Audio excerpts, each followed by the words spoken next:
Si nous cherchions un fil rouge pour entamer cette nouvelle année pastorale, nous pourrions retenir le terme de co-responsabilité. Nous sommes appelés à vivre cette année, sans doute, à l'ombre de ce mot. Il ne s'agit pas de sacrifier à la dernière trouvaille d'un coach manager, mais de continuer à avancer sur le chemin dessiné par le Concile Vatican II il y a maintenant plus de 60 ans. Il est question de la remise en valeur du sacerdoce commun des fidèles, lequel sacerdoce commun est articulé avec le ministère sacerdotal, qui lui est au service du sacerdoce baptismal. Le terme théologique qui est aujourd'hui utilisé pour parler de la co-responsabilité chez les disciples de Jésus est le mot synodalité. La vaste consultation de tous les baptisés, souhaitée par le pape François à partir de septembre 2021, en prévision du prochain synode, vise justement à une meilleure compréhension, une meilleure mise en œuvre de la co-responsabilité synodalité dans l'Église. Sans toutefois oublier que le but de cela est une ardeur renouvelée pour la mission. Donc, communion, participation et mission seront en cette rentrée les mots-clés. Certains d'entre nous, en fonction de leur expérience, de leur culture, ont spontanément de la sympathie ou de l'antipathie pour cette notion de co-responsabilité. Il convient sans doute de laisser de côté les visions trop mondaines, trop selon la logique du monde, dont nous sommes héritiers, pour nous ouvrir à une manière spécifiquement chrétienne et catholique de nous engager sur cette voie. Et nous avons besoin pour cela d'approfondissement théologique et de discernement communautaire. Nous devons vraiment échanger en profondeur sur ces questions.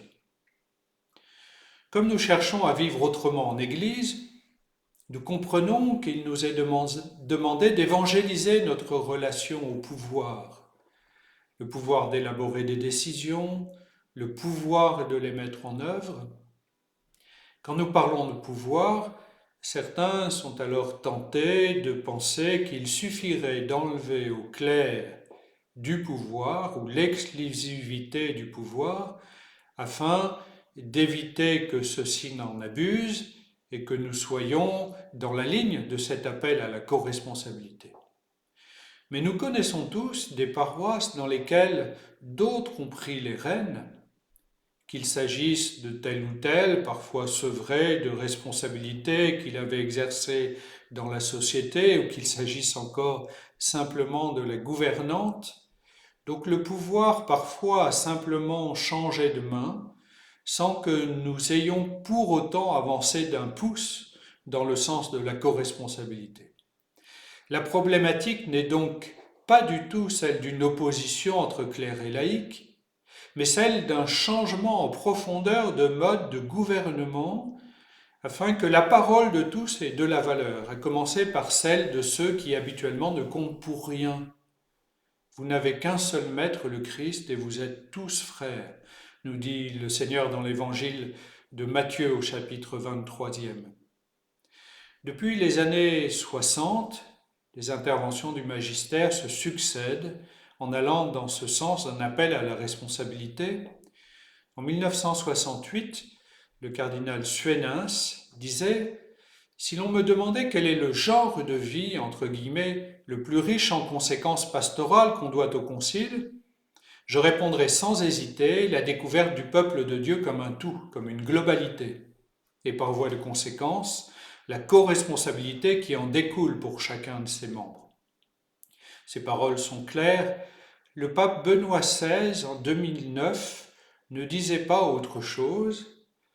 Il est nécessaire, dit-il, d'améliorer l'organisation pastorale afin que dans le respect des vocations et des rôles des consacrés et des laïcs, on encourage graduellement la co-responsabilité de l'ensemble de tous les membres du peuple de Dieu.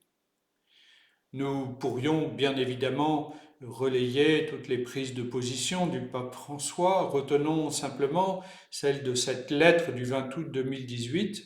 dans laquelle il dit « Il est impossible d'imaginer une conversion de l'agir ecclésial sans la participation active de toutes les composantes du peuple de Dieu. » Alors, nous ne manquerons pas de revenir sur ce défi que notre Église se propose de relever cette année à l'occasion de chacune de nos rencontres. Nous serons sans doute un peu répétitifs, mais il y a là quelque chose d'essentiel pour la vie de notre Église aujourd'hui. Alors que notre route d'Église, avec le Christ et son Évangile, soit une route magnifique en ce début d'année pastorale, ce sont les vœux que nous nous transmettons les uns aux autres.